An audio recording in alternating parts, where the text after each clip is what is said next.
नमस्कार जय Jagannath. Odisha state open university Sambalpur अधीन में नाम लिखाई ओडिया ऑनर्सर समस्त छात्र छात्री मानक मोर शुभेच्छा और शुभकामना। आज आम ओडिया ऑनर्स फर्स्ट सेमिस्टर किछि इंपोर्टेंट क्वेश्चन आलोचना करिबा। देखंतु फ्रेंड्स, एथिरे हमर पूर्वर आम चर्या साहित्य रचनार राजनैतिक पृष्ठभूमि विषय आम आलोचना कर सारीचे। वर्तमान आम आलोचना करिबा ओडिया साहित्य सृष्टिर कपिलेन्द्र देवଙ୍କ भूमिका विषय आलोचना करिबा। चलंतु यार आंसर कौन हो पारे आमे आपनको किछि टिप्स एंड नोट आपण बनेबे, यह मु आपनको निश्चिंत भाव में देखैबी।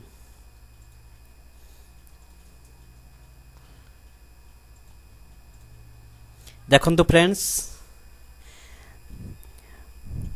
यह होची ओडिया साहित्य सृष्टिर कपिलेन्द्र देवଙ୍କ भूमिका विषय किछि लेखा जाइछि। देखंतु पंचदश शताब्दी बेलकु गजपति कपिलेन्द्र देवଙ୍କର दक्ष प्रशासन और सामरिक कौशल ओडिया माननकु ऐतिहासिक प्रसिद्ध देवा संगे संगे ओडिया साहित्यर सृष्टि और विकास पई देला आश्चर्यवंत प्रेरणा। देखते ये पूरा स्पष्ट भाव में लिखाई पंचदश शताब्दी बेलकु गजपति कपिलेन्द्र देवଙ୍କର दक्ष प्रशासन दक्ष प्रशासन और सामरिक कौशल ओडिया मानकु ऐतिहासिक प्रसिद्धि देवा संगे संगे ओडिया साहित्य सृष्टि और विकास पाई देला आश्चर्यवंत प्रेरणा। यही शताब्दी है सांस्कृतिक समन्वयर शताब्दी, धर्मीय समन्वयर प्रशस्त कालखंड। श्री जगन्नाथ यही समय को देखंतु, श्री जगन्नाथ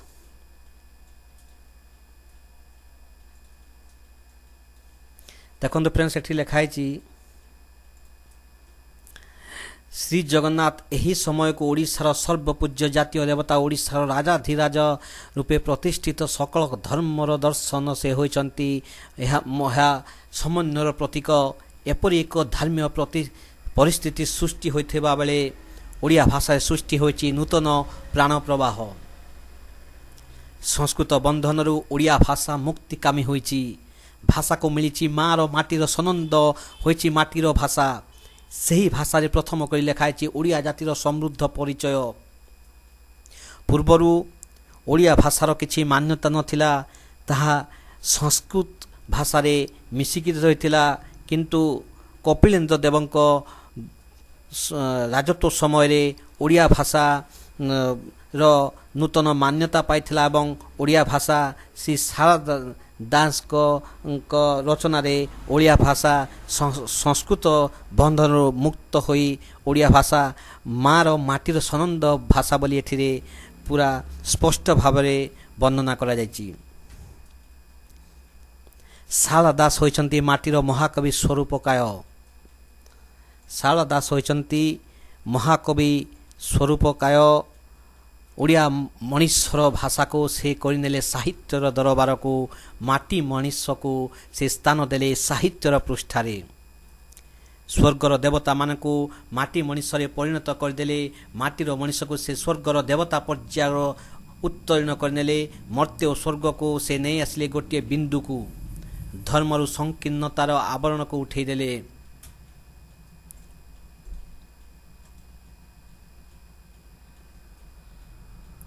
माटी मनुष्य को से स्थान देले साहित्यर पृष्ठारे। स्वर्गर देवता को से माटीर मनुष्य परिणत करदेले।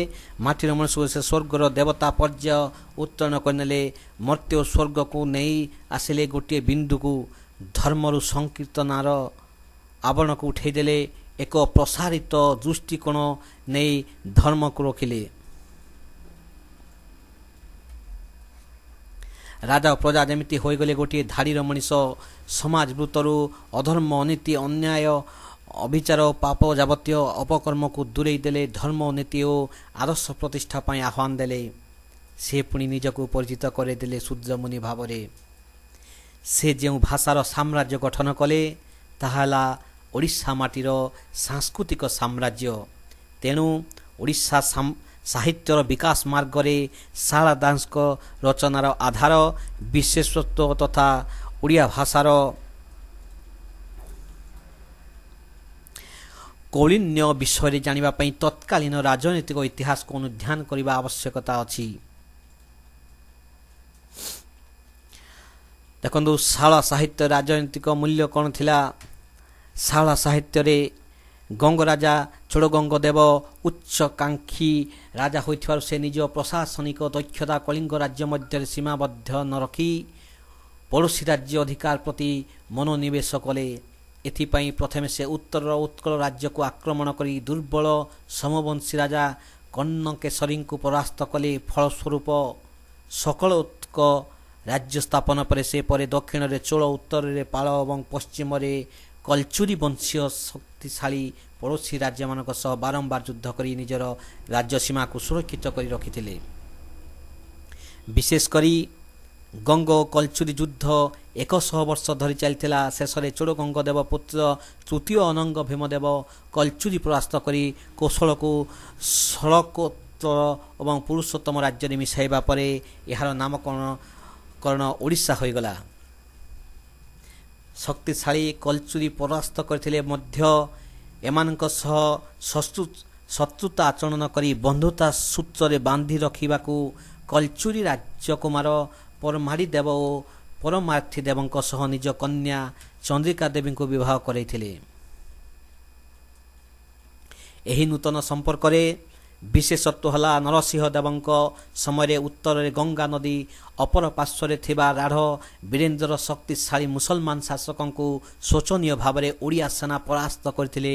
ତେବେ ପରମାର୍ଥୀ ଦେବଙ୍କ ଏହି ଯୁଦ୍ଧରେ ବୀରଗତି ପ୍ରାପ୍ତି ଘଟିବାରୁ ତାଙ୍କୁ ସ୍ମୃତିରେ ଚନ୍ଦ୍ରିକା ଦେବୀ ଲିଙ୍ଗରାଜ ମନ୍ଦିର ନିକଟରେ ଅନନ୍ତ ବାସୁଦେବ ମନ୍ଦିର ନିର୍ମାଣ କରିଥିଲେ ଏବଂ ରାଢ଼ ବୀରେନ୍ଦ୍ର ଯୁଦ୍ଧ ବିଜୟର ସ୍ମାରକୀ ଉପଲକ୍ଷେ ରାଜା ନରସିଂହ ଦେବ କୋଣାର୍କର ସୂର୍ଯ୍ୟ ମନ୍ଦିର ସ୍ଥାପନ କରିଥିଲେ। କୋଣାର୍କ ମନ୍ଦିର ଗାତ୍ରରେ ଓଡ଼ିଆ ବୀରଗଣଙ୍କ ନିର୍ଦ୍ଦୟ ଭାବରେ ଯବନକୁ ସେନାଙ୍କୁ ହତ୍ୟା କରୁଥିବା ଦୃଶ୍ୟ ଖୋଦିତ ହୋଇଛି।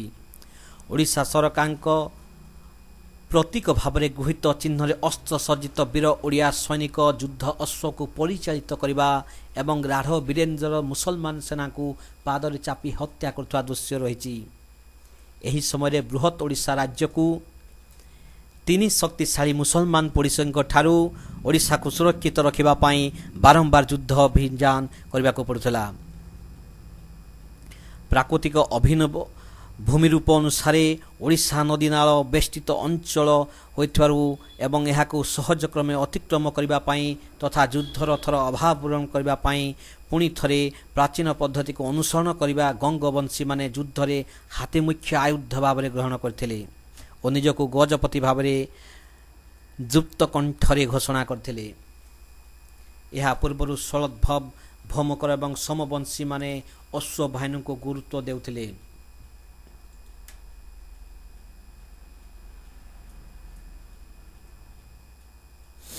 ବୌଦ୍ଧ ବୈଷ୍ଣବମାନଙ୍କ ବିଭେଦ ତୀବ୍ରତର ହେଉଥିବାରୁ ଏହାର ନିରାକରଣ ପାଇଁ ବୁଦ୍ଧଙ୍କୁ ବିଷ୍ଣୁଙ୍କ ଦଶାବତାର ମଧ୍ୟରେ ଗ୍ରହଣ କରି ଜଗନ୍ନାଥଙ୍କୁ ସର୍ବଧର୍ମ ସମନ୍ୱୟର ପ୍ରତୀକ ଭାବରେ ଉପସ୍ଥାପିତ କରାଗଲା। ଶ୍ରୀ ଜଗନ୍ନାଥ ବେଢ଼ାରେ ବିମଳା ମନ୍ଦିର ନିର୍ମାଣ ତଥା ଜଗନ୍ନାଥଙ୍କୁ ଭୈରବ ଓ ସୁଭଦ୍ରାଙ୍କୁ ଭୈରବୀ ରୂପରେ ପୂଜା କରିବାର ପଦ୍ଧତି ଗ୍ରହଣ କରାଗଲା ଏବଂ ବଳଭଦ୍ରଙ୍କୁ ସର୍ବଧର୍ମର ପ୍ରତିନିଧି ଭାବରେ ମାନ୍ୟତା ଦିଆଗଲା।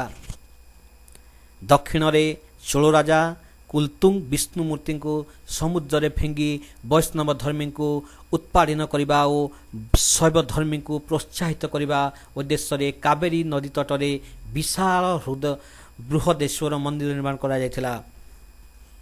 ଏହାର ପ୍ରତିସ୍ପର୍ଦ୍ଧାରେ ଦାକ୍ଷିଣାତ୍ୟରେ ପ୍ରସିଦ୍ଧ ବୈଷ୍ଣବ ସନ୍ଥ ରାମାନୁଜଙ୍କ ପରାମର୍ଶରେ ଚୋଡ଼ଗଙ୍ଗଦେବ ପୁରୀଠାରେ ବୈଷ୍ଣବ ଧର୍ମ ପ୍ରତୀକ ଶ୍ରୀ ଜଗନ୍ନାଥ ମନ୍ଦିର ଉକ୍ତ ବୃହଦେଶ୍ୱରରେ ମନ୍ଦିର ସହ ସମାନ କରାଥିଲା। କପିଳେନ୍ଦ୍ର ଦେବ 1435ରୁ 1467ଙ୍କ ଦ୍ୱାରା ସୂର୍ଯ୍ୟ ବଂଶ ସ୍ଥାପିତ ହେବା ବେଳକୁ ଓଡ଼ିଶାର ସୀମା ଅଗଙ୍ଗା, ଗୋଦାବରୀ ଓ ନର୍ମଦା କଳିଙ୍ଗ ସାଗର ପର୍ଯ୍ୟନ୍ତ ବିସ୍ତୃତି ଲାଭ କରିଥିଲା।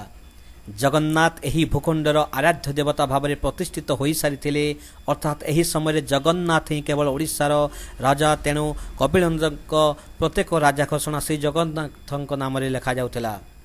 ଏହି ସମୟରେ ଶ୍ରୀ ଜଗନ୍ନାଥ ମନ୍ଦିର, ଲିଙ୍ଗରାଜ ମନ୍ଦିର ଏବଂ ସୀମାଞ୍ଚଳମ୍ ଲକ୍ଷ୍ମୀ ନରସିଂହ ମନ୍ଦିର ପାଲଟି ଯାଇଥିଲା ରାଜାଦେଶ ଘୋଷଣା ହେବାର ମୁଖ୍ୟସ୍ଥଳୀ। ଏହି ମନ୍ଦିର କାନ୍ଥମାନଙ୍କରେ ରାଜା ଦେଶ ଖୋଦି ହୋଇ ସର୍ବସାଧାରଣଙ୍କୁ ସୂଚିତ କରୁଥିଲେ। ବିଶେଷ କରି ଜଗନ୍ନାଥ ମନ୍ଦିର ଏକ କ୍ଷେତ୍ର ପାଲଟି ଯାଇଥିଲା ମୁଖ୍ୟ କ୍ଷେତ୍ର। ନିଜେ ଜଗନ୍ନାଥଙ୍କ ରାଉତ ହୋଇଥିବାରୁ ରାଷ୍ଟ୍ରନୀତି ନିର୍ଦ୍ଧାରଣର ଜଗନ୍ନାଥଙ୍କୁ ସାକ୍ଷୀ ରଖି ସହଯୋଗ କାମନା କରିବା ସହ ଏହି ରାଜାଦେଶ ଯିଏ ଲଙ୍ଘନ କରିବେ ସେ ଜଗନ୍ନାଥଙ୍କଠାରେ ଦ୍ରୋହ ଆଚରଣ କଲା ଭଳି ଦୃଢ଼ କଣ୍ଠରେ ଘୋଷଣା କରୁଥିବେ। ସେହିପରି ଓଡ଼ିଶାର ଆକ୍ରମଣକାରୀମାନେ ରାଜା ଜଗନ୍ନାଥଙ୍କୁ ଆକ୍ରମଣ କରୁଛନ୍ତି ବୋଲି ଭାବନା ସୃଷ୍ଟି କରି ସେ ସମଗ୍ର ଓଡ଼ିଶା ଚେତନାକୁ ଜଗନ୍ନାଥମୁଖୀ କରି ଏକ ସୁଦୃଢ଼ ହିନ୍ଦୁ ରାଜ୍ୟ ସ୍ଥାପନା କରିପାରିଥିଲେ। ଐତିହାସିକ ତଥ୍ୟ ଅନୁସାରେ ବାହାମନି ରାଜ୍ୟର ସୁଲତାନ ଆଲ୍ଲାଉଦ୍ଦିନଙ୍କ ମୃତ୍ୟୁ ପରେ 1458 ଖ୍ରୀଷ୍ଟାବ୍ଦରେ ତାଙ୍କର ପୁତ୍ର ହୁମାୟୁନ ସୁଲତାନ ଥିଲେ। ହୁମାୟୁନଙ୍କ ଅତ୍ୟାଚାର ଅତିଷ୍ଠ ଜନସାଧାରଣଙ୍କର ସମର୍ଥନ ପାଇ ଜଲା ଖାନଙ୍କ ନାମକ ଜଣେ ଅମାତ୍ୟ ସୁଲତାନଙ୍କ ବିରୋଧରେ ବିଦ୍ରୋହ ଘୋଷଣା କରି ତେଲେଙ୍ଗାନାର ନାଲଗୋଣ୍ଡା ପଳାଇ ଆସିଥିଲେ। ସେଠାରେ ସ୍ଥାନୀୟ ବେଲାଙ୍ଗ ରାଜବଂଶ ସାହାଯ୍ୟରେ ତେଲେଙ୍ଗାନା ପ୍ରଧାନ ଦୁର୍ଗ ଦେବରକୋଣ୍ଡାକୁ ଅଧିକାର କରିଥିଲେ। ଏହା ପୂର୍ବରୁ ତେଲେଙ୍ଗାନାର ବାହାମନିଙ୍କର କରଦ ରାଜ୍ୟ ଥିଲା। ଜଲାଲ ଖାନ ତଥା ବେଲମାନଙ୍କୁ ହୁମାୟୁନ ଦମନ କରିବା ପାଇଁ ଖାଉଜାହାନ ଓ ନିଜାମ ଉଲ ମୁଲ୍କଙ୍କ ଅଧୀନରେ ସୈନ୍ୟ ପଠାଇଥିଲେ। ଏମାନଙ୍କ ଦ୍ୱାରା ଦେବରକୋଣ୍ଡା ଅବରୋଧ ହେଲା, କିନ୍ତୁ ସୈନ୍ୟଗଣ ଆତ୍ମସମର୍ପଣ କଲେ ନାହିଁ। ଶେଷରେ ବେମାଲ ବଂଶୀୟ ହିନ୍ଦୁ ମୁଖ୍ୟମାନେ ଗୁପ୍ତ ଭାବରେ ଗଜପତି କପିଳେନ୍ଦ୍ର ଦେବଙ୍କ ସାହାଯ୍ୟ ମାଗିଥିଲେ। ବେଲା ରାଜବଂଶ କୋଣ୍ଡବିଣ୍ଡୁ ଦଖଲ କରିବାରେ କପିଳେନ୍ଦ୍ର ଦେବଙ୍କୁ ସାହାଯ୍ୟ କରିଥିବାରୁ ବନ୍ଧୁ ଭାବରେ କପିଳେନ୍ଦ୍ର ଦେବ ଗୁପ୍ତ ଓ ଦ୍ରୁତ ଭାବରେ ଆସି ସସୈନ୍ୟ ଦେବରକୋଣ୍ଡାଠାରେ ପହଞ୍ଚି ବାହାମନି ସୈନ୍ୟମାନଙ୍କୁ ଆତର୍କିତ ଆକ୍ରମଣ କରି ବାହାମନିଙ୍କୁ ପରାସ୍ତ କରିଥିଲେ। ଫଳରେ ଦେବରକୋଣ୍ଡା ତଥା ତେଲେଙ୍ଗାନା ଗଜପତି ସାମ୍ରାଜ୍ୟଭୁକ୍ତ ହେଲା। କପିଳେନ୍ଦ୍ର ଦେବ ଗୋଦାବରୀ କୃଷ୍ଣ ଅବବାହିକା ଏବଂ ଦେବରକୋଣ୍ଡା ଆୱାର ଜୟ କରିବା ପରେ ବିଜୟନଗର ରାଜ୍ୟକୁ ନିଜକୁ ଅସୁରକ୍ଷିତ ମଣିଲେ, କାରଣ ଦକ୍ଷିଣାତ୍ୟରେ ସାର୍ବଭୌମ୍ୟ କ୍ଷମତା ବିସ୍ତାର ଲାଭ କରିଥିବା ବିଜୟନଗର ଓ ବାହାମନି ରାଜ୍ୟ ମଧ୍ୟରେ ପ୍ରତିଦ୍ୱନ୍ଦ୍ୱିତା ଚାଲିଥିବାରୁ ବାହାମନି ଅଧିକୃତ ହେବା ପରେ ଦାକ୍ଷିଣାତ୍ୟର ରାଜନୈତିକ କ୍ଷେତ୍ରରେ ସିଧାସଳଖ କପିଳେନ୍ଦ୍ର ଦେବଙ୍କ ପ୍ରବେଶ ବିଜୟନଗର ରାଜ୍ୟ ମଲ୍ଲିକାର୍ଜୁନଙ୍କୁ ଚିନ୍ତିତ କରିଥିଲା। ତେଣୁ ସେ ବିଜୟନଗରକୁ ଆସି ଆଧୁନିକ ଅନନ୍ତପୁର ଜିଲ୍ଲାସ ପେଣୁକୋଣ୍ଡାରେ ଉପସ୍ଥିତ ହେଲେ ଓ କପିଳେନ୍ଦ୍ର ଦେବଙ୍କ ପ୍ରତିରୋଧ ପାଇଁ ଗୁଣ୍ଟୁର ଜିଲ୍ଲାରେ ଉପସ୍ଥିତ ହେଲେ। ଏହିଠାରୁ ଦକ୍ଷିଣ ତାଞ୍ଜୋର ଜିଲ୍ଲା ପର୍ଯ୍ୟନ୍ତ ସମସ୍ତ ଉପକୂଳ ଅଞ୍ଚଳରେ ଉତ୍ତରଦାୟୀ ଓ ଦକ୍ଷିଣରେ ନାମକ ଦ୍ୱିତୀୟ ସୁଦୃଢ଼ ଦୁର୍ଗ ଅବସ୍ଥିତ ଥିଲା। କୃଷ୍ଣା କାବେରୀ ଓ ନଦୀଦ୍ୱୟର ମଧ୍ୟବର୍ତ୍ତୀ ଉପକୂଳରେ ଅବସ୍ଥିତ ଏହି ରାଜ୍ୟ ରାଜଧାନୀ ଥିଲା କାଞ୍ଚି ଓ କାଞ୍ଚିବେରମ। ବିଜୟନଗର ରାଜ୍ୟ ସହିତ ଓଡ଼ିଶାର ଏହି ସଂଘର୍ଷ ଫଳରେ ନେଲାର ଜିଲ୍ଲା ଉଦୟଗିରି ଦୁର୍ଗ, ଚନ୍ଦ୍ରଗିରି ଓ ଦୁର୍ଗ ବହୁ ବର୍ଷ ଧରି ଓଡ଼ିଶା ସାମ୍ରାଜ୍ୟ ଅଧୀନ ହୋଇ ରହିଥିଲା। ପରେ ପ୍ରତାପରୁଦ୍ର ଦେବଙ୍କ ସମୟରେ ବିଜୟନଗରମ ରାଜା କୃଷ୍ଣଦେବରାୟଙ୍କ ଆକ୍ରମଣ ଦ୍ୱାରା ଏହା ପୁଣି ବିଜୟନଗର ରାଜ୍ୟ ଅନ୍ତର୍ଭୁକ୍ତ ହୋଇଥିଲା। ଇତିହାସ ଅନୁସାରେ କପିଳେନ୍ଦ୍ର ଦେବଙ୍କ ପ୍ରଥମ କୋଣ୍ଡବିଣ୍ଡୁ ଓ ରାଜମହେନ୍ଦ୍ରୀ ସହିତ ଅନ୍ତର୍ଭୁକ୍ତ ହୋଇଥିଲା। ପରେ ଦେବରକୋଣ୍ଡା ଓ ୱାରଙ୍ଗଲ ସହିତ ତେଲେଙ୍ଗାନା ଅଧିକାର କରିଥିଲେ। ତେଲେଙ୍ଗାନା ଅଧିକାର ସେ ବିଜୟନଗର କରଦ ରାଜ୍ୟ କାଞ୍ଚି ଶେଷରେ ବିଜୟନଗର ରାଜ୍ୟ ସହିତ କହିଥିଲେ। ଶାଳା ମହାଭାରତରେ ଏହି କ୍ରମ ଅକ୍ଷୁଣ୍ଣ ଭାବରେ ବର୍ଣ୍ଣିତ ହୋଇଛି।